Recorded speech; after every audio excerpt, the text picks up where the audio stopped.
let's dive into a really powerful idea, a story that honestly gets right to the heart of our modern drive for success. It's this concept I've been mulling over, the river of more, and the hidden, sometimes devastating cost of always chasing just one more. We all start with ambition, right? It's that engine that helps us build a life. But there's this incredibly thin, almost invisible line where that healthy drive can just curdle into obsession. And that's when you're not building a life anymore, you're just destroying yourself to upgrade it. So I want to ask you something right up front, and it's a question that might feel a little dangerous. What is your personal stopping point? When are you going to look at your life, your work, all your achievements, and finally say, okay, this is enough? This quote, wow, it just nails the problem, doesn't it? Our whole culture celebrates the endless hustle. It rewards the person who keeps pushing and pushing, but it almost never pauses to check if they're actually okay. If they're about to go under.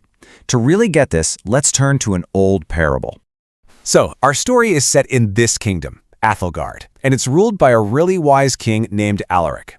Now, he's watching his kingdom get richer and more prosperous, but he's also seeing something worrying. His people were kind of forgetting how to truly live. The king could see his people were suffering from this hunger of the soul. It was like their hearts were being replaced by this endless yearning for gold. Their laughter was becoming rare, and peace just felt expensive. So to show them their true values, he gathered everyone by the great river for a test. Okay, so here was the challenge. It was simple. Swim across the cold, merciless river and back.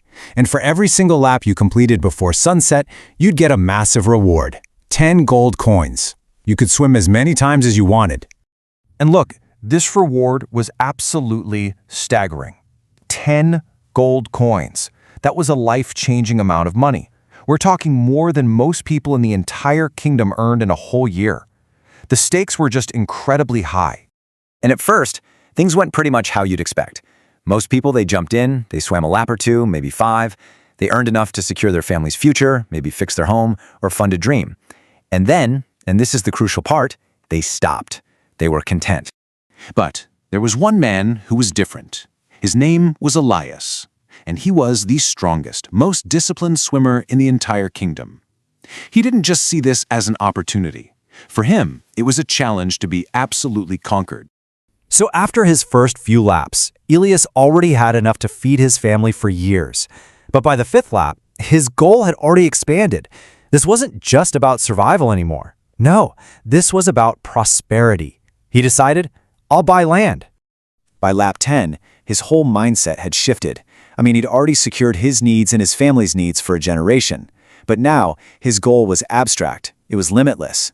He wasn't swimming for land anymore. He was swimming to become wealthy. As the day wore on, Elias just kept going, long after everyone else had gone home. By lap 20, the physical toll was getting severe. His body was just screaming at him to stop.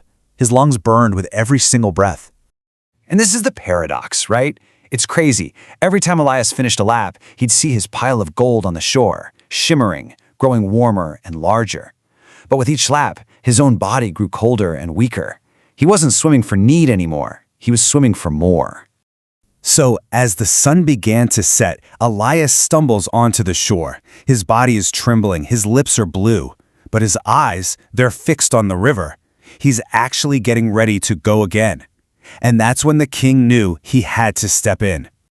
The king walks forward, but he's not angry. He's not filled with pride for his strongest subject. He's just filled with this deep, profound sadness for what he's watching. He sees a man who has already won, but is about to lose everything. The king tells him, your need was satisfied hours ago. Now you are feeding something that cannot be satisfied. But Elias just insists, I can do just one more. And that's when the king gives his final chilling warning. Elias heard the words. Of course he heard them. He just didn't listen. He couldn't see the danger, couldn't feel his own body failing him. All he saw were the numbers. He saw 10 more coins, and he dove back into the water. And that was it. Halfway across, his body, which had been pushed so far beyond its limits, just gave up. There was no scream, just silence as the river closed over his head. All that wealth he had died for couldn't buy him a single extra breath. See, Elias didn't die because he was a bad swimmer. He was the best. He died because he didn't know when to stop. And this This is where the parable stops being an old story and starts being a mirror for our own lives. Our modern rivers, they aren't made of water, are they? There are careers, the pressure for endless overtime, the constant chase for the next upgrade, the next side hustle. We tell ourselves, oh, I'll rest after this next big project, or I'll spend time with family next year, not realizing the sun might be setting on those very opportunities. The core truth of this whole story is so simple, but it's incredibly profound. Our needs, for food, shelter, safety, they can be met. But greed, that raw desire for just more, that's a hunger that can never, ever be satisfied.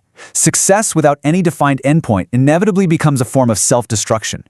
It's a reminder that all the stuff we accumulate, the money, the status, the possessions, it doesn't come with us. The gold always stays on the shore. What truly matters, what actually crosses that river with us, is the person we become along the way. And so that brings us right back to where we started. Now that you've heard the story of Elias, I'll ask you again. Think about your own river, your own race. How much is truly enough?